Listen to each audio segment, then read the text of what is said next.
सज्जनों, हमारे समाज में अक्सर सुनने में आता है, हम सभी लोग एक दूसरे से मिलते हैं तो यही बोलते हैं कि हम भगवान के भक्त हैं।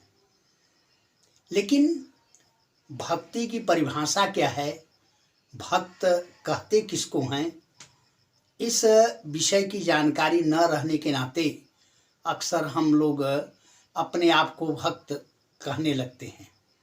लेकिन भक्त कहते किसको हैं, आइए जरा हम इस विषय पर आज विचार करेंगे। भक्ति की परिभाषा है कि भगवान से कभी भी कुछ भी न मांगना, ये भक्ति की पहली शर्त है। दूसरी शर्त है, भक्ति में ज्ञान की आवश्यकता नहीं है। हम पढ़े लिखे हों, हम वेद पुराण शास्त्र को जानते हों,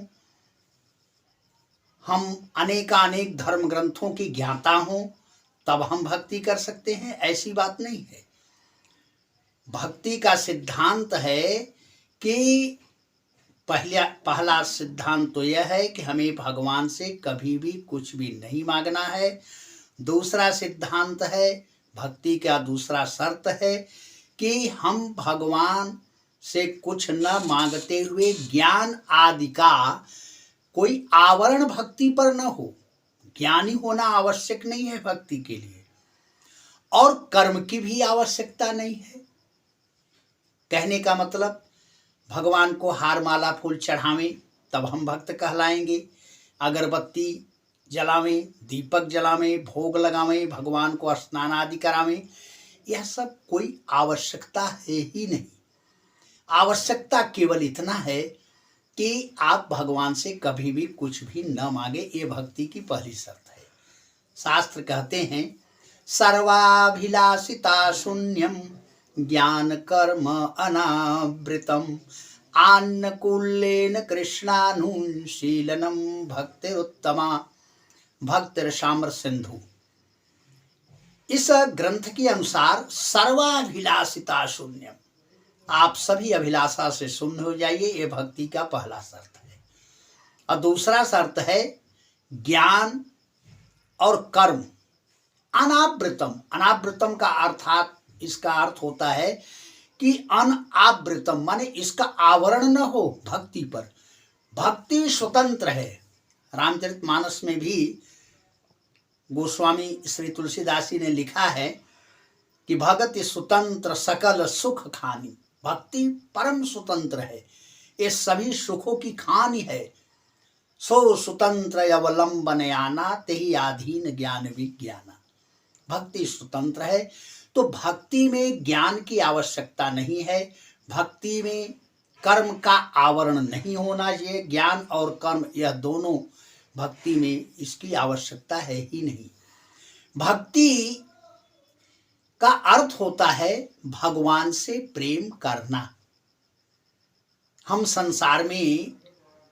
संसार वालों से प्रेम करते हैं, माता पिता, भाई बंधु, पति पत्नी, बच्चे, जिससे भी प्रेम करते हैं, ये सब संसार की भक्ति है। ये भी भक्ति है, लेकिन ये संसार की भक्ति है। और भगवान की भक्ति का अर्थ होता है भगवान से प्रेम करना। तो भगवान से प्रेम हमारा तभी होगा जब हम भगवान को अपना मानेंगे। हम संसार में जो प्रेम करते हैं, प्रेम करते नहीं, ये तो आसक्ति है, फिर भी हम नाम देते हैं प्रेम का। तो संसार में जो हमारा प्रेम होता है, इस प्रेम के पीछे एक कारण है। वह कारण क्या है? आसक्ति, ममता, मोह, अपनापन। यद्यपि वो हमारे हैं नहीं, लेकिन हमने अपना मान लिया है। तो मान लेने के नाते जो हमारा उनसे स्नेह है, उसी का नाम है भक्ति। तो भक्ति भगवान से करने का तात्पर्य हुआ कि भगवान से प्रेम करना, और भगवान से प्रेम के बदले में, माने भक्ति के बदले में भगवान से कुछ मांगना, यह सिद्धांत नहीं है। नहीं मांगना चाहिए। सर्वाभिलाषिता शून्य, आप सभी अभिलाषा से शून्य हो जाइए, भगवान से कुछ भी मत मांगिए। ये भक्ति की पहली शर्त है। देखिए, काकभुसुंडी के सामने जब भगवान प्रकट हुए, रामचरितमानस में गोस्वामी श्री तुलसीदास जी ने बहुत बढ़िया इसका चित्रण किया है। जब भगवान कागभुसुंडी के सामने आए तो बोले, कागभुसुंडी मागवर अति प्रसन्न मोहि जान, अणिमादिक सिद्धि अपर निधि मोक्ष सकल सुख खान। कागभुसुंडी, मैं अति प्रसन्न हूं, मांग लो जो कुछ मांगना है। तो कागभुसुंडी अणिमादिक सिद्ध, अणिमादिक सिद्धियां ले ले। अणिमा, गरिमा, लघिमा, महिमा, प्रकाम्य, प्रसिद्ध, ईशित्व, बसित्व, ये 8 प्रकार की सिद्धियां होती हैं। बड़े से बड़ा हो जाना, छोटे से छोटा हो जाना, दूसरे के मन में समा करके उसके मन की बात को जान लेना, अभी यहाँ है फिर अन्यत्र कहीं तुरंत प्रकट हो जाना, एक ही साथ 2-2, 3-3 जगह रहना, पर्वत से ज्यादा भारी हो जाना, रुई से ज्यादा हल्का हो जाना, ये सब 8 प्रकार की सिद्धियां होती हैं। अणिमा, गरिमा, लघिमा, महिमा, प्रकाम्य, प्रसिद्ध, ईशित्व, बसित्व, 8 प्रकार की सिद्धियां हैं। तो कागभुसुंडी से भगवान ने कहा, अणिमादिक सिद्धि, ये अणिमादिक सिद्धियां ले ले। कागभुसुंडी ने कहा नहीं चाहिए। फिर भगवान ने कहा, अपर निधि, ये 2 देवताओं को स्वर्ग में अपर निधि, 9 प्रकार की निधियां होती हैं, मिलती हैं, ये ले ले। कागभुसुंडी ने नकार दिया, ये भी नहीं चाहिए। फिर भगवान ने कहा, मोक्ष सकल सुख खान, मोक्ष ले ले। कागभुसुंडी ने इसको भी नकार दिया, ये भी नहीं चाहिए। फिर कागभुसुंडी कहते हैं कि प्रभु कह देन सकल सुख सही, और भगत यापनी देन न कही। भगवान ने सब कुछ देने को कहा, लेकिन अपनी भक्ति देने का नाम ही नहीं लिया। तो इसलिए कागभुसुंडी कहते हैं कि प्रभु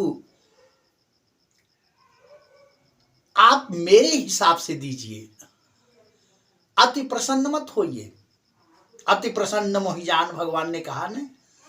तो जब भगवान अति प्रसन्न हो जाते हैं तो संसारी वस्तु देते हैं। भगवान जानबूझ करके भक्ति नहीं देना चाहते, ऐसी बात नहीं है। भगवान ये सोचते हैं कि ये भक्त कैसा है, इसके गुरु कैसे इसको पढ़ाए हैं, कैसा ज्ञान दिए हैं इसको। इसलिए भगवान परीक्षण करने के लिए भगवान संसारी वस्तुओं का प्रलोभन देते हैं। लेकिन जो सच्चे गुरु का शिष्य है वो भगवान से कभी भी कुछ भी नहीं मांगता। सर्वाभिलाषिता शून्यम, सभी अभिलाषा से शून्य होता है, वो कभी भी कुछ भी नहीं मांगता। तो भगवान से कुछ न मांगने का यह पहला शर्त जो है, यही है कि भगवान से कुछ भी न मांगो। यह भक्ति की पहली शर्त। और हम लोग इसी शर्त पर फेल हो जाते हैं। हम लोग कहते हैं सुख संपत्ति घर आवे, कष्ट मिटे तन का।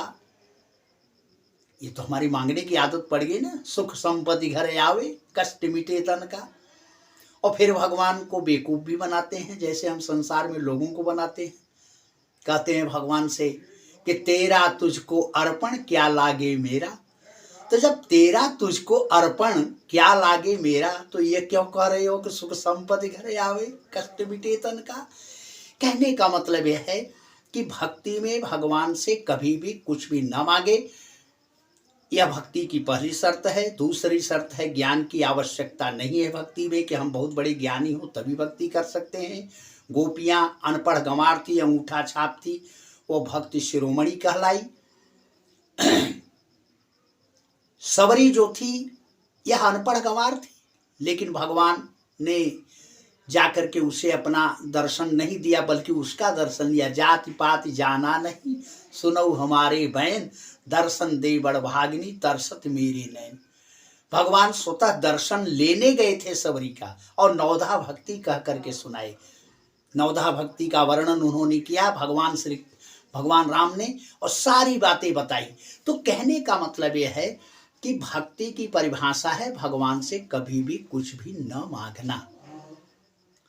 तो यदि हम भगवान से कुछ नहीं मांगते हैं तो हम सबसे ऊंची चीज पाएंगे।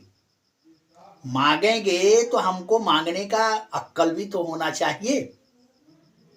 हिरण्यकशिपु ने भगवान से बड़ी लंबी चौड़ी लिस्ट लगाया, न दिन में मरूं, न रात में मरूं, न जमीन पर मरूं, न आसमान में मरूं, न घर के अंदर मरूं, न घर के बाहर मरूं। पशु से न मरूं, मनुष्य से न मरूं, हर जगह हर रास्ते बंद कर लिया, लेकिन भगवान ने उसे मारा, क्योंकि वो कालों के काल महाकाल विकराल हैं। तो मांगने का अकल यदि हमारे पास हो तब ना हम मांगे। हमारे पास मांगने का भी अकल नहीं है, पहली चीज। दूसरी चीज है कि भगवान के साम्राज्य में, भगवान के यहाँ क्या क्या चीजें मिलती हैं यह हमें नहीं मालूम। हमें क्या मालूम कि भगवान के यहाँ क्या क्या चीजें मिलती हैं। इसलिए भगवान से कभी भी कुछ भी नहीं मांगना चाहिए। और जब हम नहीं मांगेंगे तो वह अलौकिक चीज मुझे मिलेगा जिसके लिए बड़े बड़े लोग तरसते हैं, जिसका हमने कभी अनुमान नहीं लगाया, वो सब चीजें मिल जाती हैं। तो यह अभिलाषा नहीं होना चाहिए कि हमें मिल जाएगी, नहीं मांगेंगे तो यह भी अभिलाषा नहीं लाना चाहिए। केवल भगवान से भगवान का प्रेम मांगिए।